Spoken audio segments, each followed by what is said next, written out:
Hey, what's up? I'm Ashley. Thank you for watching this video.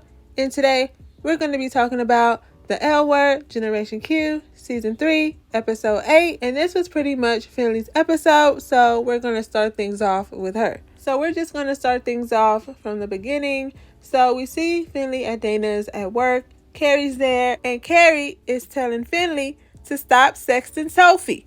And I'm with Carrie on this one. And we find out that Carrie and Misty hasn't had sex yet because Carrie is demisexual and she has to have an emotional connection and feel close and safe to someone before she can do that. Then Misty pops up. Finley gives her this pumpkin coffee that she made her. And then there's talk about this marathon that Carrie and Misty are both going to be in. And that coffee literally had Misty running to the toilet. Then Finley notices that Tess is back. She goes in there, hugs her, tells her she's sorry about her mama. Tess brought her mama to work, got her sitting up there in the urn by the liquor. Finley's face when she said, "Is that her? Is that her sitting up there?"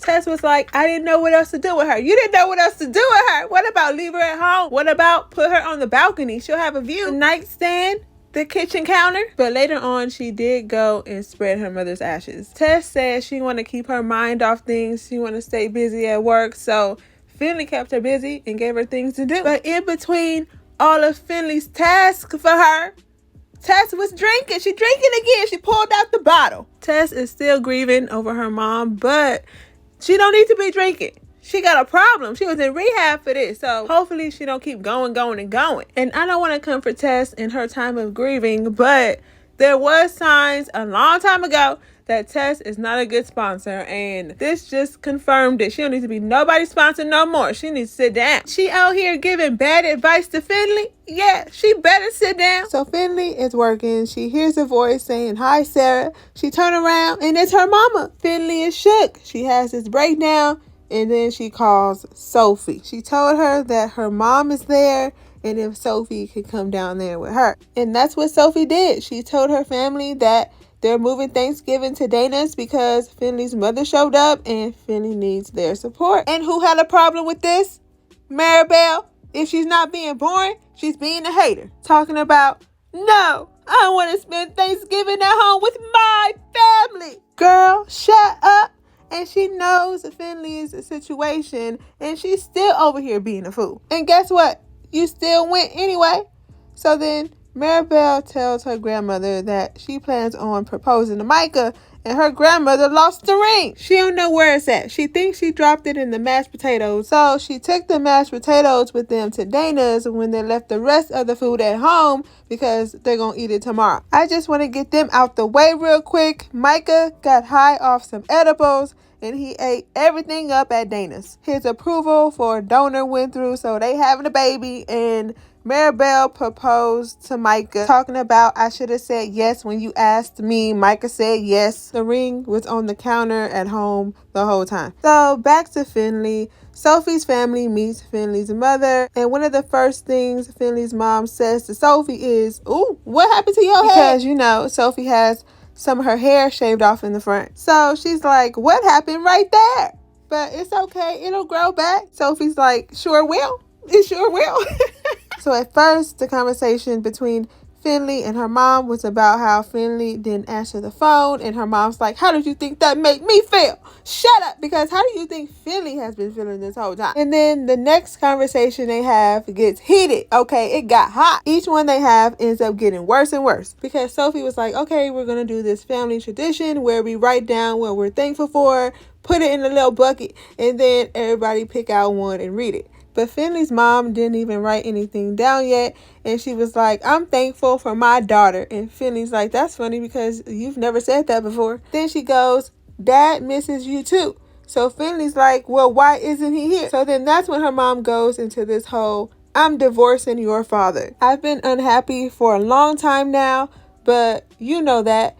Finley's like, "I didn't know that." She starts talking about how they got married young and how she feels trapped in the marriage. So Finley is confused. She's shocked. She's like, "What are you even talking about?" And her mom's like, "Don't take that tone with me like I'm an idiot." Well, You're acting like one. Finley is telling her that she doesn't think that she's an idiot. You can tell Finley is just trying to get her words together. So her mom's like, I would think you would understand. Finley's like, how would I understand? Finley didn't even see this coming. She didn't know none of this was going on. So how she gonna understand? I even noticed that Finley got down on her knees to let her mom know that she's not trying to be aggressive towards her. She's just trying to understand what's going on. But her mom is still coming at her crazy. Then her mom tells her, you're the only person I know who's left Kansas City and has done anything. You created your own life. So are you a hater or an admirer? Were you hoping to leave Kansas City, move to LA, and build some kind of relationship with Finley, and you just don't want to admit that to her? Because she never finished her sentence when she said, I came here because I thought what? So after that back and forth, Finley has this breakdown and Sophie and Tess go to console her. During this part, we find out that Finley likes her dad way more than she does her mom. I wish dad would come to town because I don't want to see mom no more. Tess asked Finley, what does she want? And Finley says, I can make my amends. Sophie said, I don't think this is the right time for that. And then here goes Tess. Or it is the right time. This could be healing for you. Do it, do it, do it. And I'm like, oh no. Tess is giving her bad advice. Finley decides to make her amends anyway after Sophie told her not to, and she writes out what she wants to say to her mom. So she writes it down. She goes out there and she starts off by telling her mom, you know I went to rehab, and her mom's like, yeah, but we don't have to talk about that right now because you're better, right? Just dismissing Finley and what she got to say. Finley continues and she's like, part of recovery is apologizing. So she takes out her little note and she starts it off by saying that she's sorry for getting drunk at Faye's wedding and calling her the C word and saying that in front of her grandma. So her mom's like, you don't need to get emotional now.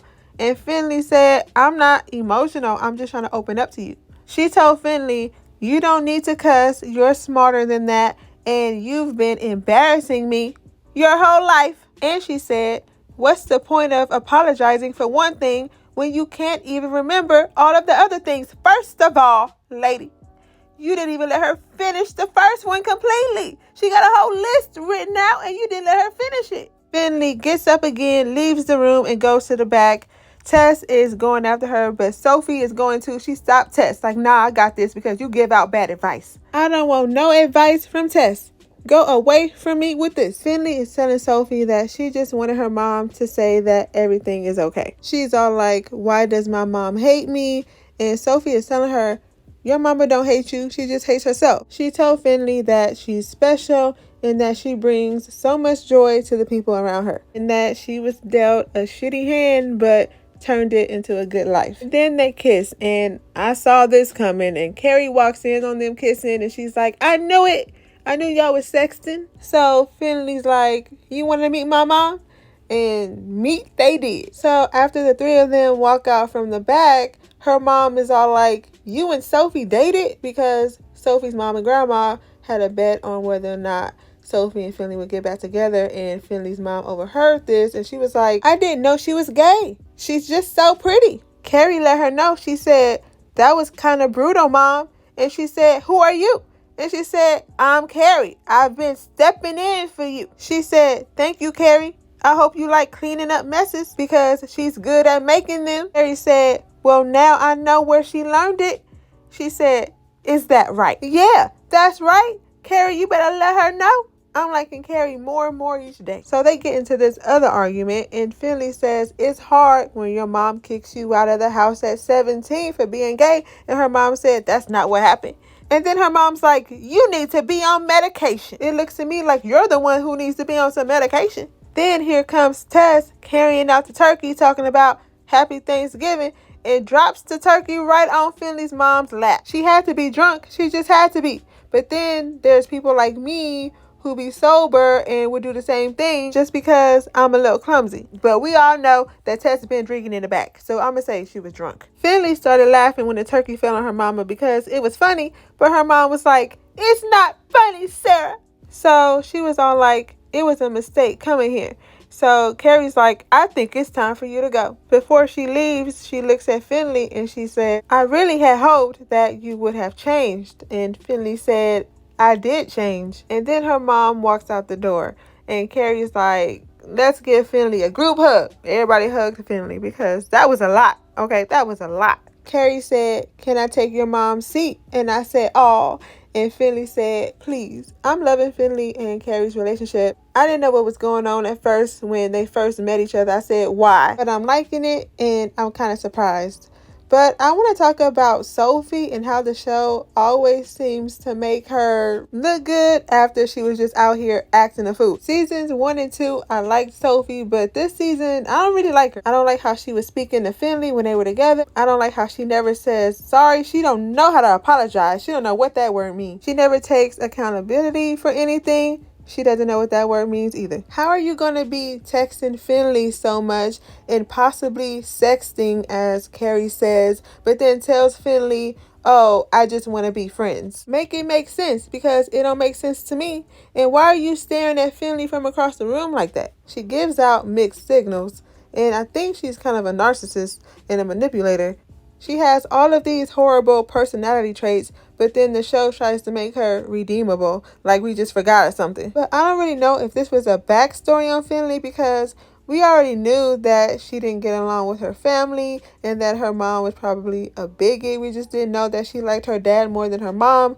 I hope that one day we can meet her dad to see what that's about. I wish we could have heard more of her apology to her mom to see what she was really doing out there. And I wish we could have heard her say why she came out there, because she never finished that sentence. But overall, I'm glad Finley got an episode. I love Finley. She deserves way better. But how did y'all like it? Carrie done passed out on the floor. She done passed out. I said, "Get up, Carrie," not Carrie. Just when I was starting to like her. She was complaining that her shoulder was bothering her even before she did that marathon with Misty. When she got back to the house with Finley, she said, "I don't feel good." Finley said, "You don't look good." And that's when Carrie passed out on the kitchen floor. I said, "Get up." Finley already had a bad day, and now she got to do CPR on Carrie. She probably had a stroke or something? I don't know. But while she was having that health issue, Misty was over here having to do number 2. Finley's pumpkin coffee made her have to go to the bathroom. Carrie thought she was making faces because Carrie told her boss that Misty was her girlfriend, but Misty was like, "Nah, it's because I have to go to the bathroom." So let's get into Angie and Shane. I really do love Angie and Shane's relationship. Shane came to campus so that she can volunteer with Angie for this food bank, and while they were there, of course, they ran into Professor Teacher Man. Angie gave her a brief summary of the relationship. She didn't give her the full details. She's like, "I just wish I didn't waste my time." And she's telling her that she wished that she could have a relationship like her mom's and like how her and Tess have. And then that's when Shane let her know that Tess isn't still in Vegas. She's at home, but she just needs some time away from me. But Angie had Shane ducking and dodging the whole time that they were there because she didn't want Teacher Man to see them on campus. And he was walking around with some other girl. Had his hand all on her back, holding hands. So Shane tells Angie, "We got to get up and go," because Angie had Shane on the floor. She had Angie hide underneath this cart so they can get out of there. So Shane starts pushing the cart, and Teacher Man's little girlfriend walks right in front of it after Shane just got enough strength in her to start pushing it, because you can tell it was a little heavy. You know, I ain't saying Angie heavy, but you know, she needed a little push. Then Teacher Man gonna stop her too, talking about, "Can I get one of those?" Shane said, "It's for charity."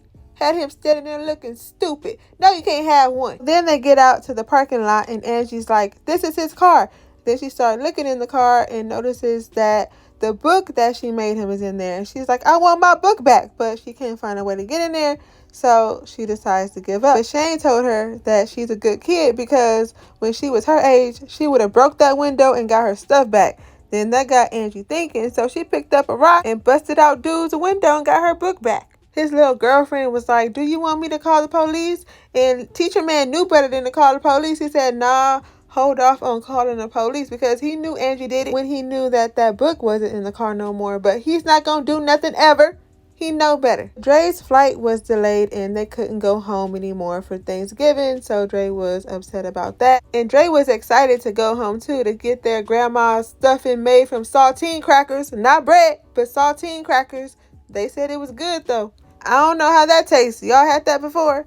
But since Dre couldn't go back home, Danny said, let's make your grandma's saltine cracker stuffing right here. Danny told Dre about Roxy and how Roxy's mom and her mom used to be best friends until she died when she was 10, and that her dad is now in prison, and that's the first time that they've mentioned her dad this whole season. We on episode 8, and it's the first time that they said anything about him.